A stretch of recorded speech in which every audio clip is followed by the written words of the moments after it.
হরে কৃষ্ণ কৃষ্ণ কৃষ্ণ হরে হরে, হরে রাম রাম রাম হরে হরে। হরে কৃষ্ণ। সবাই কেমন আছেন? আশা করি ভালোই আছেন। আমি হিন্দুদের জন্য হিন্দু শাস্ত্রে কী কী আছে সেগুলোই আমি ছোট ছোট করে ভিডিও করে আপনাদের দিয়ে যাচ্ছি। এই সমস্ত হিন্দুদের কাছে এটা গেলে খুব ভালো হয়, কারণ যারা কথাবাচক, যারা কথা বলে, তারা অনেক সময় অনেক কথা শর্টে বলে চলে যায়। আমি সেখান থেকে এক একটা করে কথা নিচ্ছি আর ডিটেলে বলছি ছোট ছোট ভিডিওর মাধ্যমে, খুবই সহজ ভাষায়, একদম সহজভাবে, একদম আজকালকার মডার্ন সিস্টেমে আমি কথা বলছি। এতে আমাদের শাস্ত্র সম্বন্ধে আমি যেসবগুলি বলছি, এই প্রত্যেকটা শাস্ত্র কথার মধ্যে কিছু না কিছু জ্ঞান লুকিয়ে আছে। সেগুলো যে যেমনভাবে দেখবেন সে সেভাবেই পাবেন। আমার ইচ্ছা হচ্ছে যে আমার শাস্ত্র যেন সমস্ত হিন্দুরা পায়, বাস। আমাদের হিন্দু শাস্ত্র সম্বন্ধে যেন হিন্দুরা জানে, ব্যাস। আমার এইটুখানি বলার ছিল। হিন্দুরা জানবে হিন্দুদের শাস্ত্র, তাতে লজ্জার কী আছে? তা আজকে আমি আপনাদের কাছে আমাদের হিন্দু শাস্ত্রের কিছু কথা নিয়ে এসেছি। সেটা হচ্ছে দেবব্রত। এই দেবব্রত কি করে তার নাম ভীষ্ম হলো, দেবব্রত কোথা থেকে আসলো, সারা জীবন সে কী কী করলো, এবং শেষ জীবনে তিনি কোথায় চলে গেলেন। তা নমস্কার, হরে কৃষ্ণ। চলুন শুরু করি, অন্য কথা পরে হবে। একটু পূর্ব থেকেই বলি, বুঝতে সুবিধা হবে। একবার আমাদের যে অষ্টবসু আছে না, ৩৩ দেবতার মধ্যে আমাদের কিন্তু ৮টা বসুও আছে। এই ৮ বসু তাদের স্ত্রীদের সঙ্গে ভ্রমণে বেরিয়েছেন। তিনি বিহার যাকে বলে, বিহার করতে করতে তারা বৈশিষ্ট্য মুনির আশ্রমে চলে এসেছেন। বৈশিষ্ট্য মুনির আশ্রমে এসে সেখানে তারা বিহার করছেন। কিন্তু বৈশিষ্ট্য মুনি তো আপনারা আগে থেকেই জানেন, তার একটা কামধেনু গাই ছিল। সেই গাভী প্রচণ্ড সুন্দর দেখতে। তারা বিহার করতে করতে তারা ওই গাভীকে দেখে খুব আশ্চর্য হয়ে গেল, এত সুন্দর গাভী। কেউ বললো এটা বৈশিষ্ট্য মুনির কিন্তু গাভী, আবার কেউ বলল বাহ খুব সুন্দর। কিন্তু সেই অষ্টবসুর মধ্যে প্রভাস নামে যে বসু আছে, প্রভাসের পত্নী প্রভাসকে বললেন এই গাভী আমার চাই। তা প্রভাস বলল আমরা হলাম দেবতা, আমাদের গাই দিয়ে কী হবে? আমরা ইচ্ছা করলেই দুধ পেতে পারি, আমরা ইচ্ছা করলে যা কিছু তাই খেতে পারি। তাই বৈশিষ্ট্য মুনির এই গাভীর নেওয়াটাও ঠিক হবে না, কারণ এই গাভীর দ্বারা বৈশিষ্ট্য মুনি তার আশ্রম পরিচালনা করেন। তা প্রভাসের পত্নী কিছুতেই সেটা মানছে না, না আমাকে এই গাভী আমাকে দিতেই হবে। এখন অন্যান্য বসুরাও বলল ঠিক আছে, তা তুমি এই গাভী নিয়ে কী করবে? তা প্রভাসের পত্নী বলল আমি তো গাভী নেব না, কারণ আমার তো যা চাইবো তাই পাবো, আর আমাদের তো আর এই গাভীর দুধ খেলে অমরত্ব হয়ে যায়, তা আমাদের তার অমরত্বের দরকার নেই, আমরা দেবতা। কিন্তু আমার এক বন্ধু মানে বান্ধবী এই পৃথিবীতে বাস করেন, তাকে এই গাভীটা দেব, তাহলে তার সমস্যার সমাধান হয়ে যাবে। তা প্রভাস কিছুতেই সেই গাভী নেবে না সেখান থেকে। তা তার স্ত্রী জবরদস্তি করাতে, অন্যান্য যে বসুরা রয়েছে তারা একটু সাপোর্ট করাতে, প্রভাস কী করলো, সেই গাভীটাকে বাছুর সমেত চুরি করে নিয়ে চলে গেছে। যথারীতি বৈশিষ্ট্য মুনি আশ্রমে ছিল না, বৈশিষ্ট্য মুনি আশ্রমে এসে দেখে তার গাভী নেই। গাভী নেই, খোঁজ কোথাও যখন গাভী নেই, তিনি তখন ধ্যান লাগালেন। ধ্যানের মাধ্যমে তিনি জানতে পারলেন যে অষ্টবসুর মধ্যে প্রভাস নামে যে বসু আছে সে তার গাভী চুরি করেছে। তিনি তখন যজ্ঞ শুরু করলেন, হোমযজ্ঞের মধ্যে ঘি আর জল ছিটিয়ে দিয়ে অভিশাপ দিয়ে দিলেন সে অষ্টবসুকে, যে তোমরা যে কাজ করেছো এটা তো মানুষের কাজ, মানুষরা লোভী হয়, স্বার্থপর হয়, মানুষরা চুরি করে, মানুষের চিন্তা ধারা তোমাদের মধ্যে রয়েছে। তোমরা তো তাহলে দেবতার যে সিস্টেম দেবতারা যেভাবে চলে সেই সিস্টেমের মধ্যেই নেই। তোমরা তো মানুষের চিন্তার মধ্যে ঢুকে গেছো, অন্যের গাভী নিয়ে চুরি করে নিয়ে চলে গেছো। তাই তোমাদের অভিশাপ দিচ্ছি, তোমাদের যখন চিন্তাভাবনা মানুষের মতন হয়ে গেছে, তোমরা মানুষ্যজনিতে জন্ম নেবে এবং সেখানকার কষ্ট ভোগ করবে। যখন অভিশাপ দিয়েছে তখন অষ্টবসুরা যেখানে যেখানে ছিল সেখান থেকে সব জানতে পেরে গেছে, যেহেতু দেবতা। আর এদিকে বৈশিষ্ট্য মুনি অভিশাপ দিয়েছে, তারা ফট করে বুঝতে পেরে গেছে। তারা 8 বসু আর তাদের 8 স্ত্রীকে নিয়ে সঙ্গে সঙ্গে দৌড়িয়ে এসছে সেই কামধেনু গাইকে নিয়ে সঙ্গে করে। বৈশিষ্ট্য মুনি বলছে কি, আপনি আমাদেরকে এইরকম অভিশাপ দেবেন না। অষ্টবসুরা বলছে, আমাদেরকে এরকম অভিশাপ দেবেন না। এই যে আপনার কামধেনু গাই, আমরা ভুল করেছি, আমাদের ক্ষমা করুন। তা বৈশিষ্ট্য মুনি বলেছে যে আমি তো অভিশাপ দিয়ে দিয়েছি, তীর যখন বেরিয়ে গেছে এ তো লাগবেই। তবে আমি একটা জিনিস করতে পারি, অন্য যে 7 জন আছে, 7 বসু, তারা জন্ম নেওয়ার পরেই মুক্তি পেয়ে যাবে। খালি প্রভাস যে আছে তাকে মানুষের জন্যই সম্পূর্ণ ভোগ করতে হবে জন্মানোর পরে, এবং সে সম্পূর্ণ জীবন কষ্টভোগ করে তারপরে সে আবার দেবতা জনিতে আসবে। তা তাই হলো। তারা তখন ওই আশ্রমের পাশেই ওই 8 জন মিলে আর 8 স্ত্রী মিলে স্তোত্র করতে লাগলেন কি করে তারা মুক্তি পাবেন। চলুন এবার একটুখানি অন্য জায়গায় চলে যাই, এটা আসবে যার জন্য এটাকে বলে নিলাম। এদিকে হয়েছে কি, ইন্দ্রের রাজসময় যথারীতি অপ্সরারা নাচেন আর গন্ধর্বরা গান করেন, তারা বাদ্য বাজান। সেখানে নাচে অনেক দেবতা রয়েছে, প্রচুর দেবতা। তারা সবাই মিলে অপ্সরাদের নাচ দেখছেন। সেই সময় সেখানে হঠাৎ গঙ্গা আসে, মা গঙ্গা। মা গঙ্গা এসে উপস্থিত হয়, এবং মা গঙ্গা যখন আসে, মা গঙ্গা তো অপরূপ দেখতে সুন্দরী ছিল, হয়তো অপ্সরাদের থেকে এক কাঠি উপরেই ছিল। মা গঙ্গা অপরূপ সুন্দর ছিল। তো সব দেবতারা একবার ঘুরে মা গঙ্গাকে দেখেছে যে মা গঙ্গা এসছে। তো মা গঙ্গাও এসে ওই অনুষ্ঠানে যোগ দিয়েছে। সেইখানে মহাবিশ্ব নামে একজন ছিল।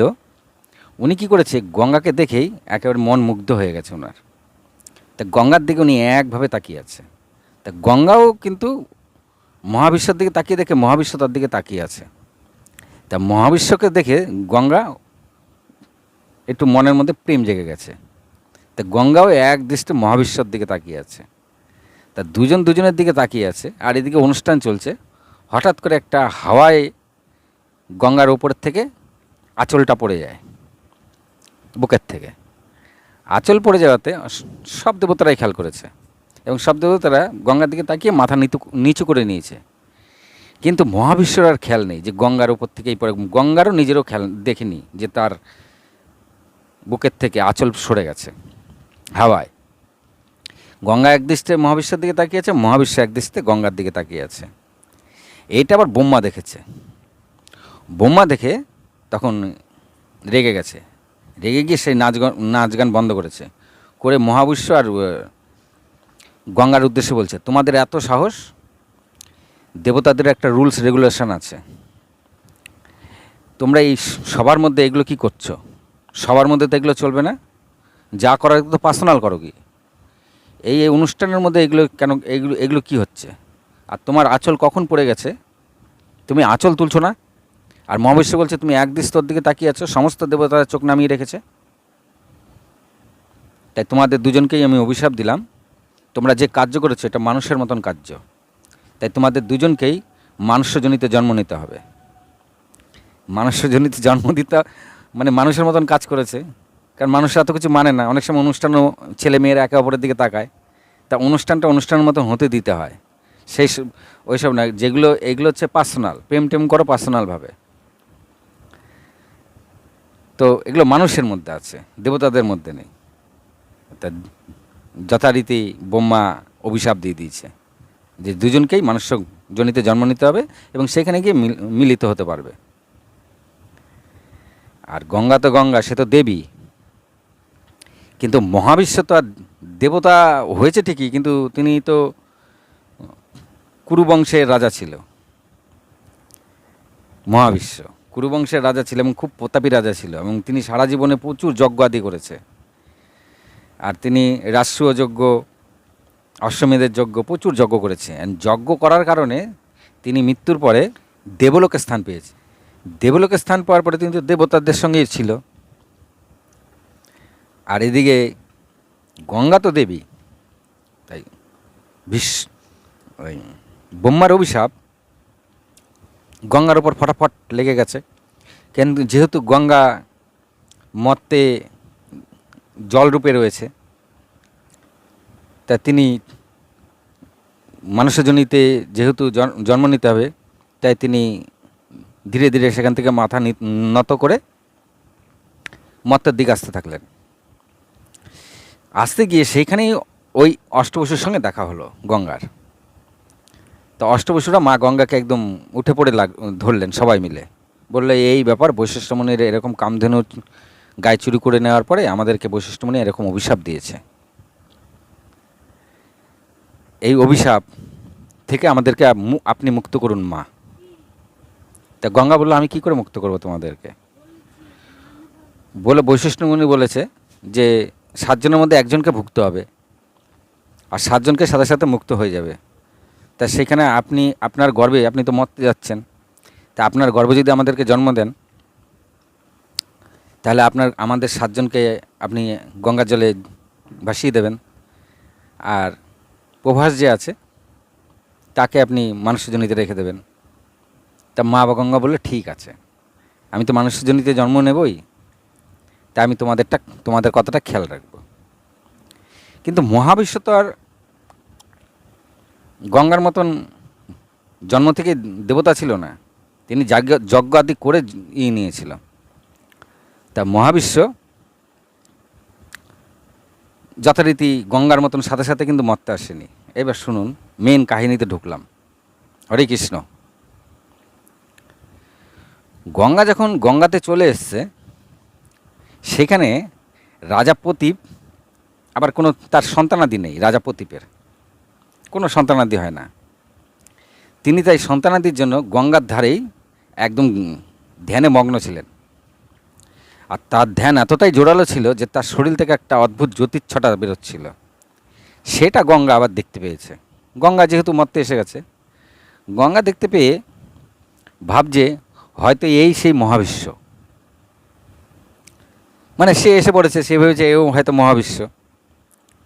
তা গঙ্গা চিন্তা করলো, যাই এর সঙ্গে গিয়ে মিলিত হয়ে যায়, যত তাড়াতাড়ি অভিশাপ থেকে মুক্ত হওয়া যায়। তা যথারীতি গঙ্গা এসে প্রতীপের সামনে এসে হাজির হয়েছে। এবার রাজা প্রতীপকে যথারীতি মা গঙ্গা ডেকেছে, ডেকে বলছে যে, প্রদীপকে ডেকে বলছে যে আমি গঙ্গা দেবী, আমি আপনার প্রতি খুব খুশি, আমি আপনাকে বিবাহ করতে চাই। তা প্রদীপ হট করে চোখ খুলে দেখে মা গঙ্গা দাঁড়িয়ে আছে। তো প্রদীপ বলছে, আপনি আমাকে বিবাহ করতে চান, ঠিক আছে, আপনি অপরূপ সুন্দর, সব ঠিক আছে, কিন্তু আমি তো বিবাহিত, আর যেহেতু আমি বিবাহিত তাই আমি আপনাকে আর বিবাহ করতে পারবো না। তখন মা গঙ্গা বলল, কিন্তু আমাকে তো আপনার সঙ্গে আমার তো বিবাহ হতেই হবে, নাহলে তো হবে না। তখন প্রতীপ বলছে, না সেটা হয় না, যেহেতু আমি বিবাহিত, আমি আর অন্য কোনো নারীর দিকে তাকাতেও পারি না সেইভাবে, আর আমি কাউকে বিবাহ করতে পারি না, আর আমার সন্তানাদি নেই, আমি সন্তানাদির জন্যই আমি এইখানে ধ্যানে মগ্ন রয়েছি। তখন গঙ্গা বলল, ঠিক আছে, তাহলে আমি আশীর্বাদ করছি যেন আপনার পুত্র সন্তান হবে, আর সেই সন্তানের সঙ্গে আমার বিবাহ দেবেন। তখন রাজা প্রতীপ একটু সন্দেহ করে যে, আপনি এইভাবে কেন বারবার বিবাহ করতে চাইছেন বলুন তো। তখন মা গঙ্গা প্রতীপকে বলল যে, বৈশিষ্ট্য মুনির অভিশাপে এরকম অষ্টবসু আমার গর্ভে জন্ম নেবে, এবং 7 বসুকে সাথে সাথে মুক্ত করার দায়িত্ব আমার ওপরে রয়েছে, আর 1 বসু এইখানে মর্তলোকে শাস্তি ভোগ করবে। তা প্রতীপ বলল, তা গঙ্গা বলল, আমি আপনার পুত্র সন্তান করিয়ে দিতে পারি, কিন্তু সেই সন্তানের সঙ্গে আমার বিবাহ দিতে হবে। তা পতি বলল, ঠিক আছে, তাহলে তুমি আমার সন্তানের জন্য কামনা করো, সন্তান করিয়ে দাও। তা যথারীতি প্রতিবের ঘরে এক পুত্র সন্তান জন্ম নিল। নাম তার শান্তনু। শান্তনু জন্ম নেওয়ার পরে শান্তনু যখন যুবা হলো, তখন শান্তনুকে রাজা প্রতীপ বলল যে, পুত্র, এরকম গঙ্গার কাছে যাও, গিয়ে গঙ্গার কাছে যাও, সেখানে গিয়ে তুমি গঙ্গার উদ্দেশ্যে কিছু স্তোত্রপাঠ করো। তা যথারীতি পিতার কথা শুনে, আর প্রতীপ এও বলল যে সেখানে যখন কোনো নারী দেখবে, সে যদি তোমাকে বিবাহ করতে চায়, তাকে বিবাহ করে নিও। শান্তনু বলল, ঠিক আছে পিতা, যা বলবেন। শান্তনু যথারীতি গঙ্গার সামনে এসে গঙ্গার জল তুলে স্তোত্র করলো। স্তোত্র করাতেই গঙ্গা মা জলের থেকে বেরিয়ে এসছে, গঙ্গা থেকে। আর গঙ্গা এত অপরূপ সুন্দর দেখতে যে গঙ্গাকে আর কিছু বলতেই হয়নি। আর রাজা শান্তনু গঙ্গাকে দেখে একেবারে গলে জল হয়ে গেছে। গঙ্গা এসে শান্তনুকে কি বলবে? শান্তনুই গঙ্গাকে দেখে একেবারে হয়ে গেছে। গঙ্গাকে নিজেই বলছে যে, তোমাকে দেখে আমার মনের মধ্যে প্রেম জেগেছে, আমি তোমাকে বিবাহ করতে চাই। তা গঙ্গায় তো জানে, আর গঙ্গা বুঝে গেছে যে এই হচ্ছে সেই মহাবিশ্ব। শান্তনুই ছিল মহাবিশ্ব। তো গঙ্গা বলছে, হ্যাঁ ঠিক আছে, আমি আপনাকে বিবাহ করতে পারি, কিন্তু আমি যেসব কার্য করব তার মধ্যে কিন্তু আপনি কখনো বাধা দেবেন না।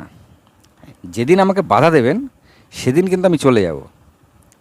দেখ, মা গঙ্গা এত অপরূপ সুন্দর ছিল, শান্তনু তাই মেনে নিল। বললো, ঠিক আছে, কোনো অসুবিধা নেই, আমি তোমাকে কোনো বাধা দেবো না। বিবাহ করবে তো আমার থেকে? মা গঙ্গা বললো, হ্যাঁ, বিবাহ করব। যথারীতি মা গঙ্গার সঙ্গে শান্তনুর বিবাহ হয়ে গেল। আর তিনি মা গঙ্গাকে এতই ভালোবাসেন শান্তনু যে তার কোনো কার্যেই তিনি কখনোই কোনো বাধা সৃষ্টি করতেন না। তা যথারীতি মা গঙ্গা গর্ভধারণ করলো এবং পুত্র সন্তানের জন্ম দিল। মা গঙ্গা কী করলো? সেই পুত্র সন্তানকে নিয়ে গঙ্গায় জলে ভাসিয়ে দিল। শান্তনু সেটা সব দেখেছে, কিন্তু তিনি আর কিছু বলতে পারছেন না, যেহেতু তিনি পূর্বে কথা দিয়েছেন যে তিনি তার স্ত্রীকে কিছু বলবে না কোনো কার্যে, তো কিছু বলেননি। আবার গর্ভধারণ করলো, আবার পুত্র সন্তান হলো, আবার মা গঙ্গা গিয়ে গঙ্গায় ভাসিয়ে দিয়েছে। এইভাবে 7 বার মা গঙ্গা জলে ভাসিয়ে দিয়েছে। এবার শান্তনু কিন্তু খুব মন খারাপ হয়ে রয়েছে, আর মা গঙ্গার প্রতি তার অগাধ প্রেম আছে, সেই সঙ্গে রাগও হচ্ছে। কেউ কি নিজের সন্তানকে এইভাবে ভাসিয়ে দেয়? এটা ভাবতে ভাবতে শান্তনুর চিন্তা করতো যে কোনো মাতা তার সন্তানকে কি এইভাবে গঙ্গা জলে ভাসিয়ে দেয়? তা তিনি আর কিছু বলেননি। 8ম বার যখন আবার গর্ভধারণ করেছে, যখন তিনি সন্তানকে নিয়ে গঙ্গায় নিয়ে যাচ্ছে, গঙ্গায় ভাসিয়ে দেবে, তখন শান্তনু না থাকতে পারেনি, বলছে, দাঁড়াও। তা মা বলছে, কেন? বলছে, এই যে তুমি কেমন মা, তুমি প্রত্যেকবার সন্তানকে নিয়ে নিয়ে গঙ্গার মধ্যে ভাসিয়ে দিচ্ছ। আমি তো এমন মা কখনো কোথাও দেখিনি, আর একে আমি ভাসাতে দেব না। তাহলে আমার থাকবে কি, তুমি যদি সব সন্তানকে এভাবে ভাসিয়ে দাও?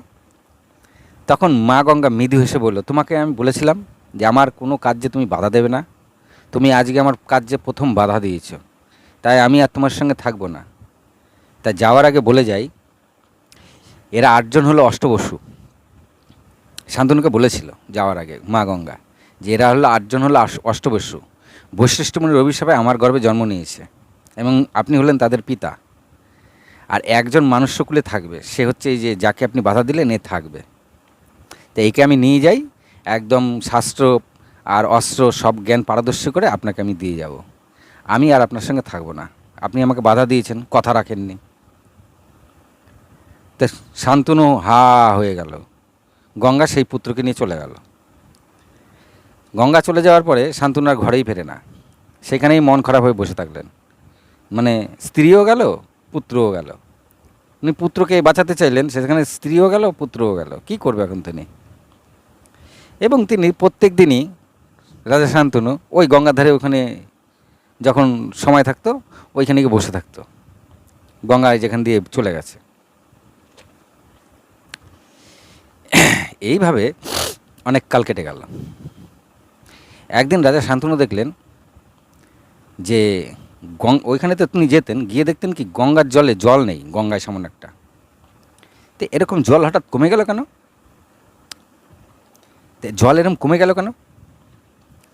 তিনি ধার দিয়ে হাঁটতে হাঁটতে গেলেন, দেখি তো কি, খানিকটা হেঁটে গিয়ে সামনে গিয়ে দেখে গঙ্গার মধ্যে কে যেন বাদ দিয়ে দিয়েছে তীর দিয়ে। রাজা শান্তনু পিঠের থেকে তীর ধনুক নিয়ে রেডি হলো। কার এত সাহস, গঙ্গার মধ্যে বাদ দিয়েছে, গঙ্গা আমার স্ত্রী। তিনি একটু হেঁটে গিয়ে দেখেন একটা এক বালক সেই তীর দিয়ে গঙ্গাকে বাদ দিচ্ছে। তা সেই বালককে রাজা শান্তনু দূর থেকে বলছে, এই থামো, তুমি কে, আর এই গঙ্গাতে বাদ দিচ্ছ কেন? বাদ দেওয়ার অধিকার তোমাকে কে দিয়েছে? আর তুমি বালক, তোমার সঙ্গে আমি কি যুদ্ধ করব? তখন সেই বালক বলছে, যদি ক্ষমতা থাকে আমার সঙ্গে লড়ে দেখান। তা দুজনে যখন ধনুক তুলেছে তখন গঙ্গা এসে গেছে। গঙ্গা এসে বলছে কি, থামো থামো থামো। তখন সেই সন্তানকে বলছে, ওর নাম দেবব্রত।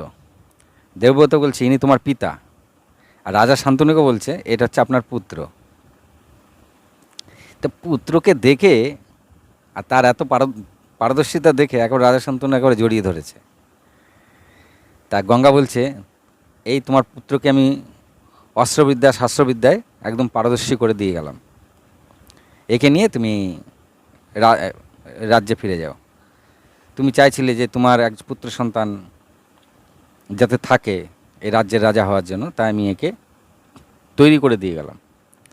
তা শান্তনু বলল, তুমি আর কি আমার কাছে আসবে না? গঙ্গা বলল, না, তোমার সঙ্গে আমার যা কথা হয়েছিল সেই কথা অনুযায়ী আমি কার্য করেছি। তুমি আমাকে বাধা দিয়েছ, আর আমি তোমার সঙ্গে থাকবো না।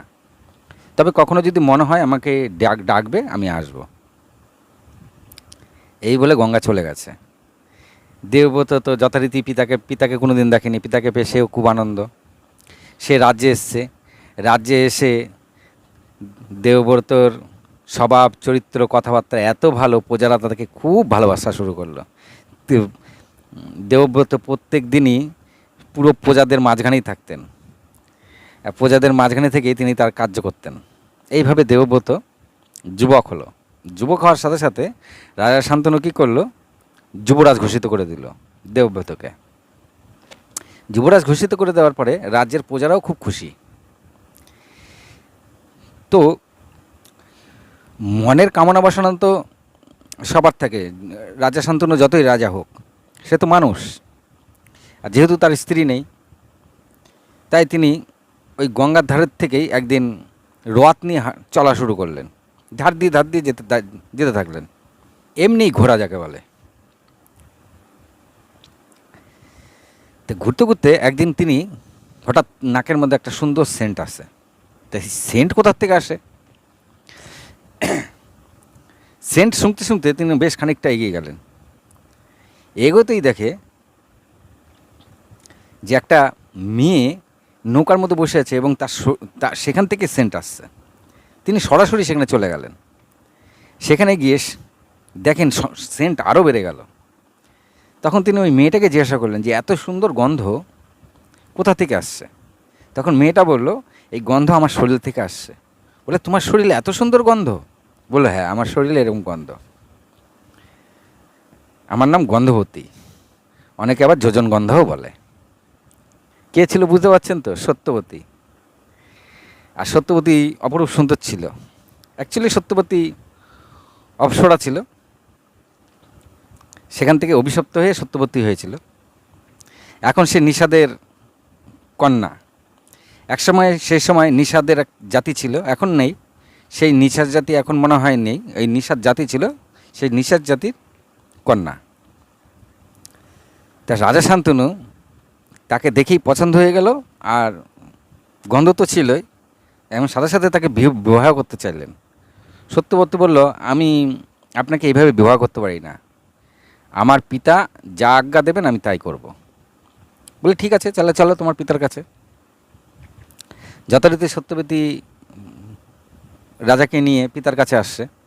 And পিতা বলছে, হ্যাঁ আমার কন্যার সঙ্গে আপনার বিবাহ দিতে পারি, কিন্তু আমার কন্যা বিবাহ করার পরে যা সন্তান পুত্র সন্তান হবে তাকেই আপনাকে আবার রাজা বানাতে হবে আপনার রাজ্যের, তবেই আমি আমার কন্যা সন্তানের সঙ্গে আপনার বিবাহ দিতে পারি। এতে শান্তনু রাজি হলো না। শান্তনু বলল, এটা হয় না, কারণ আমার অলরেডি পুত্র আছে এবং তাকে আমি যুবরাজ ঘোষণা করে দিয়েছি।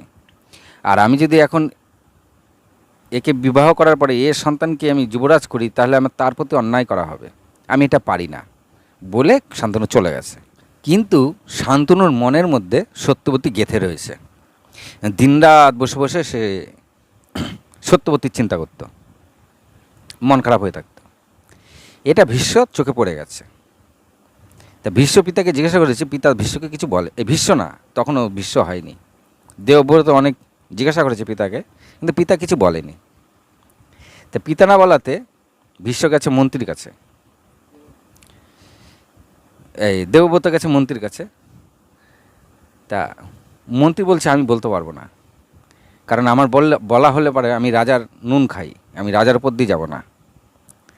তা ভীষ্ম আর তাকে না কিছু বলে, যে রথ চালিয়ে নিয়ে যেত তাকে, এই রথ চালাতো, ওকে চেপে ধরে।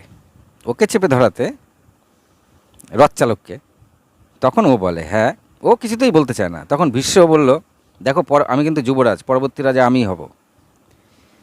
তা তোমার কিন্তু কর্তব্য যে আমার পিতা এইভাবে মন খারাপ করে কেন বসে থাকে, তা সেটা আমার জানার দরকার। তা বাধ্য হয়ে সেই রথ চালক দেবব্রতকে বলে যে এরকম তার সত্যবতী নামে এক কন্যাকে পছন্দ হয়েছে এবং তারা চায় যে তার গর্ভের সন্তান যেন এই রাজ্যের রাজা হয়, আর সেটা তোমার পিতা রাজি হয়নি, যেহেতু তোমাকে যুবরাজ করেছে, তাই তোমার পিতা ওর জন্য মনমরা হয়ে থাকে। বলে এইটুখানি ব্যাপার। দেবব্রত কী করলো, সাথে সাথে রথ চালিয়ে সেইখানে গেছে, গিয়ে সাথে সাথে গিয়ে সোজা সেই নিষাদের পিতাকে গিয়ে বলছে যে আপনার কন্যাকে আমার পিতা পছন্দ করেছে, তা আপনি আপনার কন্যা সন্তানের গর্ভে যে সন্তান হবে তাকে রাজা করতে চান, ঠিক আছে, কোনো অসুবিধা নেই, আমি যুবরাজ তো আমি বলছি আপনার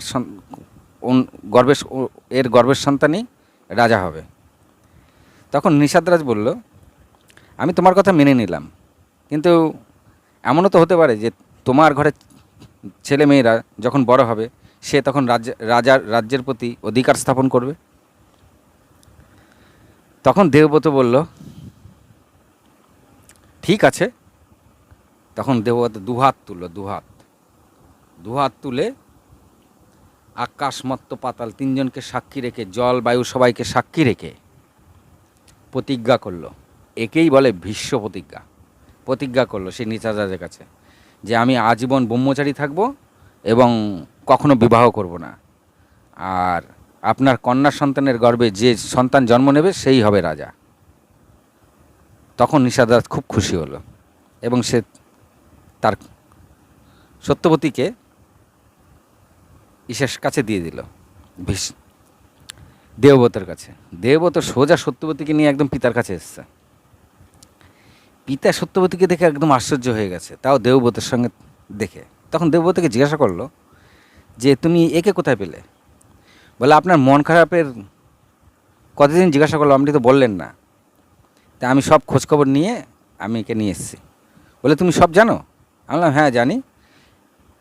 কোনো ব্যাপার নেই পিতা, আমার রাজ্যের লোভ নেই, এর গর্ভের সন্তানই এই রাজ্যের রাজা হবে, আর আমি প্রতিজ্ঞা করেছি আমি আজীবন ব্রহ্মচারী থাকব। এই কথা শুনে ভীষ্ম প্রায় কেঁদে দেওয়ার মতন, তার দু চোখে অশ্রু চলে আসলো। শান্তনুর একদম দু চোখ ভরে জল আসছে। শান্তনু তখন বলছে যে পুত্র তুমি এটা কি করেছো, তুমি ব্রহ্মচারীর কেন নিলে, প্রতিজ্ঞা করলে? তুমি যুবরাজ থাকতে না ঠিক আছে, তুমি তো বিবাহ করবে, তুমি ব্রহ্মচারীর প্রতিজ্ঞা কেন করলে? তখন বলল যে আমি যদি পরবর্তীকালে আমার সন্তান যদি রাজ্যের ভাগ চায়, ওর জন্যই আমি ব্রহ্মচারীর প্রতিজ্ঞা করেছি। এই ভীষণ প্রতিজ্ঞা করেছে বলেই দেবব্রতের নাম হয়ে গেল ভীষ্ম। হরে কৃষ্ণ হরে কৃষ্ণ। এইবার সত্যবতীও দুঃখ পেল যে আজ আমার কারণে এই পরিবারে একটা অশান্তির সৃষ্টি হলো, আর এই যুবরাজ নিজের পথ থেকেও সরে গেল এবং নিজেকে ব্রহ্মচারী করে রাখবে সারা জীবন, তাই করলো। তাই সত্যবতী তখন বলছে, না আমি বিবাহ করব না। সত্যবতী কিন্তু বিবাহ করতে চায়নি, বিশ্বের সঙ্গে এসেছিল ঠিক, কিন্তু বিবাহ করতে চায়নি। বলছে না আমি বিবাহ করব না, কারণ আমি কারো প্রতি কোনো অন্যায় করতে পারি না। আমি এই বিবাহ করলে পরে বিশ্বর প্রতি আমার অন্যায় হবে। তখন বিশ্বই জোর করে সত্যবতীকে বোঝায় যে মা আপনি এসব কিছু মনে করবেন না, এটা আমার ব্যাপার, আপনাকে আর পিতাকে মিলিয়ে দেওয়াই আমার কাজ, নাহলে আমি কেমন পুত্র হলাম। এত সুন্দর কথা বলেছে। তা সত্যবতী দুঃখটা খানিকটা কমলো এবং সত্যবতীর সঙ্গে শান্তনু যথারীতি বিবাহ হলো। শান্তনু তখন নিজের ছেলেকে ডেকে তার মাথায় দুহাত বুলিয়ে দিয়ে ছেলেকে তিনি আশীর্বাদ করলেন যে যে কার্য তুমি করেছো এরকম কার্য কোনো পুত্র কোনো দিন করেনি, আজ পর্যন্ত করেনি, আর ভবিষ্যতেও কেউ করবে না। তাই এই কার্য করার জন্য তোমাকে আমি ইচ্ছা মৃত্যুর বরদান দিলাম। তা শান্তনু কিন্তু বিশ্বকে ইচ্ছা মৃত্যুর বরদান দিয়েছিল। তা শান্তনু তো তাহলে ইচ্ছা মৃত্যু মানে যেদিন সে চাইবে সেদিন সে মারা যাবে। আর এই প্রতিজ্ঞার জন্যই দেবব্রতের নাম হলো ভীষ্ম। আর এই যখন দ্রৌপদীর বস্ত্রহরণ হলো তখন ভীষ্ম কেন চুপ ছিল? ভীষ্ম চুপ ছিল এই ভীষণ প্রতিজ্ঞার জন্য, কারণ তিনি প্রতিজ্ঞা করেছিলেন যে আজীবন ব্রহ্মচারী থাকবে আর এই কুরু সাম্রাজ্যকে তিনি আগলে রাখবেন, আর একে কখনো কারো কাছে মাথা নোয়াতে দেবেন না, মানে পুরো এই রক্ষাত্বে রয়েছে। তখন যদি তিনি কোনো প্রোটেস্ট করতেন তাহলে তিনি দুর্যোধনের খিলাফে যেতেন, আর দুর্যোধন যেহেতু কুরুবংশেরই, তাহলে বিশ্বর প্রতিজ্ঞাটা ভঙ্গ হয়ে যেত। এর জন্য দ্রৌপদী সেই বস্ত্রহরণের সময় বিশ্ব চুপ করেছিল। আরেকটা কথা বলি, সত্যবতীর গর্ভে চিত্রাঙ্গদ আর বিচিত্রবীর্য যে জন্ম নিল, চিত্রাঙ্গদ কিন্তু প্রথমে রাজ্য কার্যে সিংহাসনে কিন্তু ভীষ্ম বসিয়েছে, কিন্তু সে সময় সম্মানের প্রচণ্ড, মানুষের প্রত্যেকটা তখন সম্মান ছিল বিশাল। তাই চিত্রাঙ্গদ নামে এক গন্ধর্ব রাজাও ছিল। সেই রাজা বলল, চিত্রাঙ্গদ তো রাজ্য বাড়াচ্ছিল, তা বলল যে চিত্রাঙ্গদ নামে একজনই থাকবে এইখানে, হয় ওই কুরুবংশের রাজা চিত্রাঙ্গদ থাকবে, আর যে গন্ধর্ব রাজা তার নাম চিত্রাঙ্গদ নয় আমি থাকবো, মানে একজনই থাকবে পৃথিবীতে চিত্রাঙ্গদ নামে। তিনি একাই আসলেন এবং চিত্রাঙ্গদকে চুনতি দিলেন যে যদি আমাকে একা এসে যুদ্ধ করে হারাতে পারো তাহলে আমি ভাববো যে তুমি সঠিক যুদ্ধ করতে পারো। এতে চিত্রাঙ্গদ বলল ঠিক আছে আমি একাই যুদ্ধ করব। তখন চিত্রাঙ্গদ আর ওইদিকের হচ্ছে গন্ধর্ব রাজা চিত্রাঙ্গদ, দুই চিত্রাঙ্গদের মধ্যে যুদ্ধ শুরু হয়। অনেকে এখানে ভাবেন যে চিত্রাঙ্গদ যুদ্ধ করতে গিয়ে মারা গেল, তাহলে ভীষ্ম কেন ঠেকালো না? এখানে ভীষ্ম কেন ঠেকাবে? এখানে একা একা চুনতি দিয়েছে, মানে একা একা লড়বে, এর জন্য ভীষ্ম যায়নি। ভীষ্ম গেলে তো পারতই না, সে চিত্রাঙ্গদও মরত না। তা ভীষ্ম তো যায়নি, এবার একা একা যুদ্ধে, সেই যুদ্ধ 3 বছর চলেছে, 3 বছর। লাস্টে চিত্রাঙ্গদ মারা যায় এবং গন্ধর্ব চিত্রাঙ্গদ জিতে যায় এবং একে হারিয়ে সে আবার নিজের রাজ্যে ফিরে যায়। তাহলে বিচিত্রবীর্য পরে ছোট ছেলে, তো বিচিত্রবীর্য তখনও বালক, বিচিত্রবীর্য বালক অবস্থায় সিংহাসনে বসিয়ে ভীষ্ম কিছুকাল রাজ্য শাসন করেছে। ভীষ্ম যখন বড় হয়েছে, এই বিচিত্রবীর্য যখন বড় হয়েছে, ওকে এখন সিংহাসনে বসিয়ে দিয়েছে রাজসূয় করে। তাকে বিবাহ দেওয়ার জন্য তিনি 3 কন্যাকে অপহরণ করেছিল, অম্বিকা আর অম্বালিকা। আর যেহেতু অম্বার অন্য একজনের সঙ্গে, এখানে কেন শর্টে বলছি যে ভিডিও বড় হয়ে গেছে, অম্বা আরেকজনের সঙ্গে প্রেম করতো। যখন ভীষ্ম নিয়ে এসেছিলো তখন ভীষ্মকে বলে যে আমাকে ছেড়ে দিন, আমি অমুকজনের সঙ্গে মালা দেব ঠিক করে রেখেছিলাম। তখন কিন্তু ভীষ্ম ছেড়ে দেয়, কিন্তু সে তার প্রেমিকের কাছে গিয়ে প্রেম পায় না। তখন অম্বিকা আবার আসে, এসে বিশ্বকে বলে তাহলে আপনি আমাকে বিবাহ করুন। তো বিশ্ব বলে আমি ব্রহ্মচারী, আমি কখনো বিবাহ করতে পারি না। আপনাকে বিবাহ করতেই হবে, জোর জবরদস্তি যখন করেছে তো কিছুতেই বিবাহ করেনি যখন, তো অম্বিকা কী করেছে, সোজা পরশুরামের কাছে গেছে। পরশুরামের কাছে গিয়ে পরশুরামকে নালিশ করেছে যে এরম বিশ্ব আমার সঙ্গে এরম এরম করেছে, এরম এরম অন্যায় করেছে। তখন পরশুরাম বিশ্বকে ডাক দেয়। বিশ্ব যখন আসে তখন বিশ্বকে বলে যে তুমি ওকে বিবাহ করো। তখন বিশ্ব বলে না, আমি ব্রহ্মচারী প্রতিজ্ঞা করেছি, আমি কাউকে বিবাহ করতে পারবো না। তখন পরশুরাম বলে কি আমি তোমার গুরু, তুমি আমার উপর দিয়ে কথা বলছো, তোমার এত দুঃসাহস। পরশুরামের সঙ্গে বিশ্বর যুদ্ধ শুরু হয়ে যায়। সেই যুদ্ধ 31 দিন চলে। 31 দিন ধরে যখন চলে যুদ্ধ, যখন আর কিছুতেই থামে না, তখন ব্রহ্মা আসে। ব্রহ্মা এসে পরশুরামকে বলে, বিশ্বর সম্বন্ধে সব বলে। বলার পরে বিশ্ব বোঝে, এই পরশুরাম বুঝে সেই যুদ্ধ সমাপ্ত হয় এখানে। অম্বিকা যখন দেখলো পরশুরামকে নালিশ করেও বিশ্বকে কিছু করা গেল না, তিনি তখন জহর সৃষ্টি করলেন, মানে যজ্ঞর একটা আগুন সৃষ্টি করলেন। সেই আগুনের সামনে তিনি প্রতিজ্ঞা করলেন, আমি যেহেতু আমার প্রেমিকের প্রেম পেলাম না, বিশ্বকেও বিবাহ করতে পারলাম না, আর এসবের মূল কারণ যেহেতু ভীষ্ম, তাই আমি নিজেকে জ্বালিয়ে দিচ্ছি এই আগুনের মধ্যে, আর আমি যেন পরজন্মে ভীষ্মরই মৃত্যুর কারণ হয়ে জন্ম নিই করে শেষ সেই আগুনের মধ্যে ঝাঁপিয়ে পড়ে এবং সে মারা যায়। এই অম্বিকাই পরবর্তীকালে শিখণ্ডী রূপে জন্ম নিয়েছিল। পাঞ্চাল রাজ ধ্রুপদের কন্যা ছিল শিখণ্ডী। পাঞ্চাল রাজ ধ্রুপদ, ওর কন্যা ছিল শিখণ্ডী। আর শিখণ্ডী কিন্তু ছেলেও ছিল না, মেয়েও ছিল না, আর সৈন্য সেনাপতি ছিল, মানে ধ্রুপদের যে সৈন্য ছিল সেই সৈন্যদলের সেনাপতি ছিল শিখণ্ডী। ভিডিও অনেক বড় হয়ে গেছে। বিশ্বের সম্বন্ধে আমি এর পরবর্তী আরেকটা ভিডিও বানিয়ে এটাকে কমপ্লিট করে দেব। মনে করুন এটা ফার্স্ট পার্ট দিলাম। হরে কৃষ্ণ হরে কৃষ্ণ, আপনারা সব ভালো থাকুন। বিশ্বর সেকেন্ড পার্ট আমি এর পরবর্তী আবার দেবো, কারণ বিশ্বর কথা এখনও শেষ হয়নি। ভালো